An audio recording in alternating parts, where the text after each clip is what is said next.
చూడండి, పరిశుద్ధ గ్రంథముల నుంచి మరొక వాక్యాన్ని తీసి చూపిస్తాను. ఇక్కడ ఇశ్రాయేలీయులు మోషే అహరోనుల మీద సొనుగుడు. మోషే అహరోన్ని లక్షల మంది నడిపించడానికి మిరియామును కూడా తీసుకొచ్చాడు.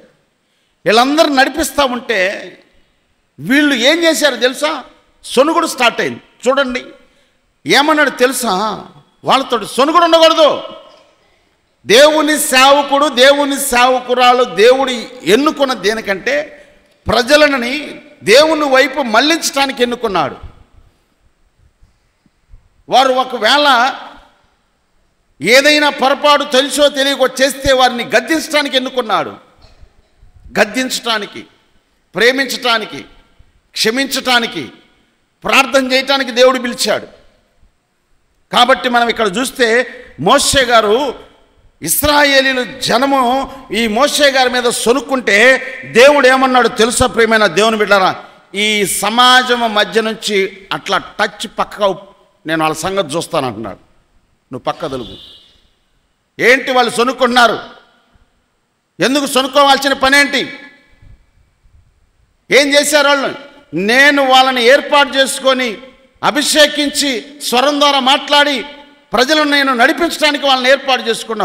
వాళ్ళ మీదే తిరగబడతారా మీరు? వాళ్ళ మీదే మీరు మాట్లాడుకుంటారా? సొనుగుడు గొనుగుడు. ఇక్కడ నేను చదువుకోండి, ఇంటికి వెళ్ళినాక 16వ అధ్యాయము సంఖ్యాకాండము 41 నుంచి చదువుకోండి.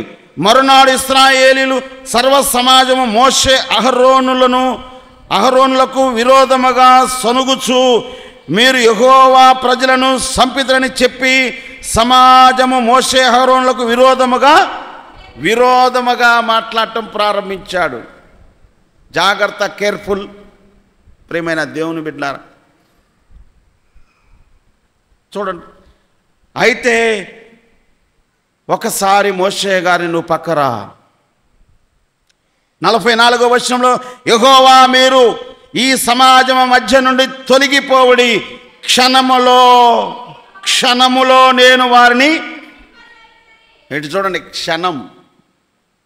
క్షణంలో తీసేస్తాను. ఒక్క క్షణంలో. ఇక ఒక మాట చెప్తాను.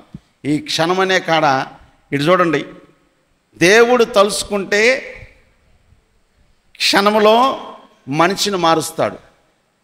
సౌలును పౌలుగా క్షణంలో మార్చాడు, అవునా కాదా? ఇక్కడ కూడా దేవుడు తలుసుకుంటే క్షణంలో వాళ్ళ మొత్తాన్ని తీసేస్తాడు. క్షణం అనే మాట గురించి మీకు ఒక ప్రత్యేకమైన వర్తమానాన్ని భవిష్యత్తులో ఇస్తాను. దేవుడు అది ఇచ్చునుగాక.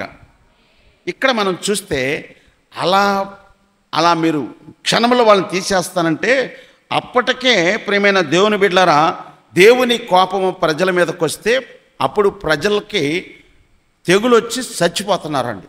స్టార్ట్ అయింది తెగులు, ఆల్రెడీ తెగులు స్టార్ట్ అయింది.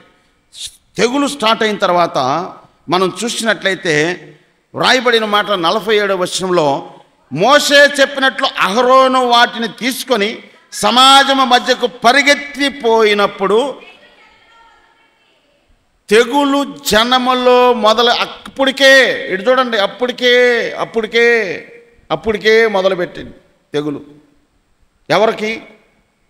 ఎవరండి చచ్చిపోయింది? ఏం చేస్తే? సొనుగు. చాలా జాగ్రత్తగానండి.